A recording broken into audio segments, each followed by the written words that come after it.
The city slept with a soft, velvet quiet, the kind that makes the world feel a little kinder and a little slower.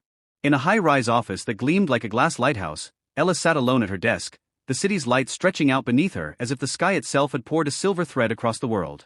The midnight hour hung in the air, not loud or urgent, just present, like a heartbeat that never fully stops. Ella wasn't sure why she stayed, except that staying felt safer than stepping out into the uncertain hours. Her hands rested on the cool surface of the desk, fingers warm from years of touch and worry. The computer screen glowed with a soft, pale light, showing a single message that had appeared by accident, a misfired note in the chorus of a busy life. It wasn't the kind of thing one would share in polite daylight, and yet there it was, a small image that landed in a private corner of a public world, a photo not meant for her, a glimpse into someone else's private moment, a reminder that even the quietest rooms hold rumors and rumors hold rooms of their own. The photo wasn't dramatic at first glance. It showed something ordinary, an object or a scene that could be dismissed as inconsequential in the circle of a crowded newsroom or the hum of a conference call. But in the quiet of midnight, small things become large.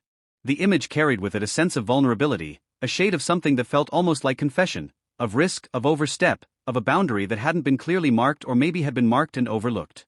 Ella didn't react with heat or drama. She had learned too well over the years that the loudest voice isn't always the strongest. She pressed her lips together for a moment, listening to the soft, careful pace of her breath, and then she whispered a single reply. It wasn't a speech, not a declamation, but a sentence that moved like a quiet river beneath a brittle ice crust, a boundary stated with calmness, a decision made with respect, a line drawn with intention rather than anger. She chose words that honored both her own privacy and the other person's humanity, a balance that hadn't always felt possible in a world of deadlines and demands. The moment held its breath, then began to ripple outward. The reply didn't explode into headlines or thunderous reactions, but it did what it needed to do, it set a tone. It said, in a voice that sounded to her own ears like a steady drum, that private moments deserve private spaces, and that boundaries aren't walls to imprison someone but bridges to protect trust. The night offered no applause, only the soft sound of distant traffic and the occasional sigh of the building cooling after a long day's heat. The days that followed unfolded with a slow, deliberate cadence. In the office, colleagues moved with careful steps, as if each corridor was a narrow path between fragile glass sculptures. Some conversations were clipped, others longer, all of them colored by the memory of that midnight image and the quiet reply that had followed it.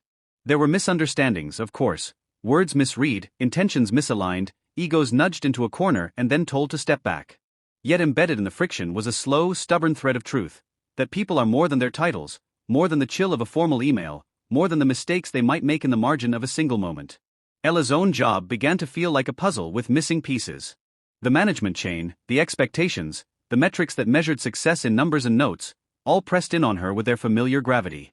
There was talk, there were meetings, there were mornings when she found herself staring at the ceiling above the desk, counting the tiny specks of dust as if they were stars fallen into the wrong constellation. And through it all, she kept returning to that one small act, a reply that had been careful, a boundary that had been kind, a choice to protect something that mattered more than any single project or title. In the evenings, after the lights in the office grew dim and the city's hum settled into a softer night song, Ella walked through quiet rooms that had become both familiar and strange. She remembered summers from long ago, when the world felt wide with possibility and the air smelled of fresh-cut grass and something sweet from a neighbor's kitchen. The way life could feel simple and honest, even when you were young and didn't yet know how complicated love and work and family would become. She remembered the way her grandmother folded a towel with care, how she spoke to the world in a voice that was both tender and unyielding when it mattered most. Those memories carried a soft fragrance with them, like old letters tucked into a chest, proof that when life is loaded with pressure, the simplest acts of kindness can become the strongest anchors. The night she finally stepped away from the desk, she paused in the doorway and looked out over the city once more. The skyline stitched itself into a quiet, steady line, a reminder that even at the top of a tall building, the world moves in a patient rhythm, not a hurried sprint. She thought about the photo and the boundary, about the conversation that followed, about the fact that every decision we make has a ripple effect, sometimes felt only as a whisper, sometimes as a shout, always shaping the path that comes after. Weeks turned into months, and the season's change came with its own gentleness, the slow transition from the kind of heat that makes the air feel thick to the kind of cool that invites a shawl and a cup of tea. Ella found herself listening more, speaking with more care, letting silence exist when it needed to, rather than filling it with noise to prove that she was still present. She learned to ask questions that invited dialogue rather than defensiveness. What did I miss? How can we move forward in a way that preserves trust? What can I do to repair what was broken, not by loud apologies, but by consistent, everyday acts that show up in the long run? There were moments of doubt, too, nights when the fear of losing the job rose in her chest like a sudden storm. But the fear arrived and then loosened its grip as she reminded herself of the life she had built outside the office. The mornings she spent with a mug of coffee and a dog-eared paperback on the porch of a small house she'd rented with someone she loved long ago, the meals she cooked with a patient, steady rhythm, the way her children, now grown, would call on Sundays with stories of their own. Her colleagues began to notice a change not just in her words, but in the space she held around her. She moved with a different kind of gravity, not the heavy weight of fear, but a softened resolve that came from knowing what was truly important. People who had once seemed distant or unapproachable now came to her with simple questions and small requests that asked for partnership rather than compliance. She offered guidance without judgment, listened without offering immediate fixes, and made a point of acknowledging the humanity in everyone, including herself. And yet, even as the days settled into a steadier rhythm, the memory of the late-night image persisted, in the way the building's windows caught the moonlight and turned it into a silver thread running through the glass, in the calmness in her own voice when she spoke of what happened, and in the gentle pace of the days that followed, where progress was measured not by the speed of decisions but by the sincerity of the intentions behind them. One afternoon, a note arrived in her inbox that felt almost ceremonial in its quietness.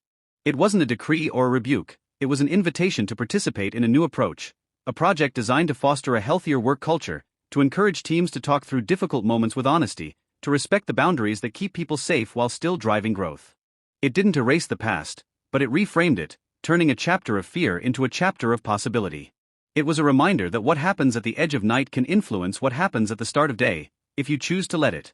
As the seasons shifted again, Ella found herself speaking more softly about the things that mattered most: trust, responsibility, kindness, and the quiet courage it takes to do the right thing when no one is looking. She told stories, not for applause, but to remind others that life isn't a sprint toward a finish line, it's a slow walk toward a future where mistakes are acknowledged, learning is embraced, and people are treated as more than the roles they hold. In time, the memory of that single midnight moment settled into something less jagged and more like a familiar instrument, a gentle hum that could guide a room without dominating it. The boundary she drew remained clear, but it was no longer a barrier, it was a bridge built from trust, a reminder that integrity isn't about perfect conduct in every moment but about choosing continuity, choosing care, choosing to walk forward even when the path is uncertain. And through it all, the city kept its soft, patient rhythm. The nights grew longer now and then, and in those long nights, Ella found a quiet, enduring truth: that a life lived with clear boundaries, open compassion, and steady effort can endure the long watch, can weather disruption, and can still arrive at dawn with a sense of belonging, not as a headline, but as a daily practice of being human together. The city's rhythm settled into a steady, almost lullaby-like cadence. Nights were longer but not lonely, because Ella carried a quiet confidence that came from choosing kindness again and again.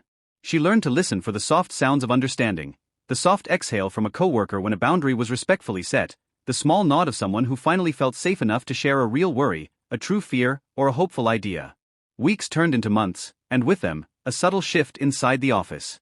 Projects moved forward, yes, but not at the expense of people. Deadlines no longer compressed people into tight corners.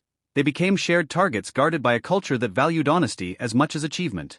The note that had opened this new chapter, a simple invitation to participate in a healthier work culture, grew into a living framework: listening circles, transparent decision-making, and rituals that marked progress without erasing pain. Ella found a new balance between responsibility and mercy.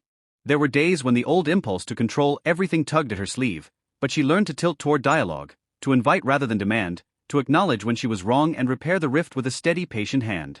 She reminded herself that leadership isn't only about guiding others through storms, it's also about weathering one's own doubts with the same steady breath you'd offer a friend in distress.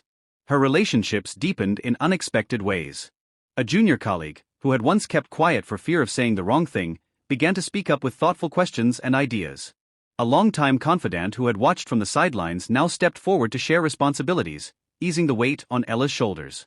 Even the toughest personalities softened in front of a shared purpose: to protect the humanity in every person, even as targets and metrics kept moving. Outside the building, seasons continued their patient arc. Spring brought a chorus of birds and a sense of renewal. Summer offered long afternoons of reflection and imperfect sun, followed by cool evenings that invited walks and conversations that wandered where the heart wanted to go. Autumn wore a softer gold, and with it came the realization that change isn't a surge but a steady river, bending gently but persistently toward something better.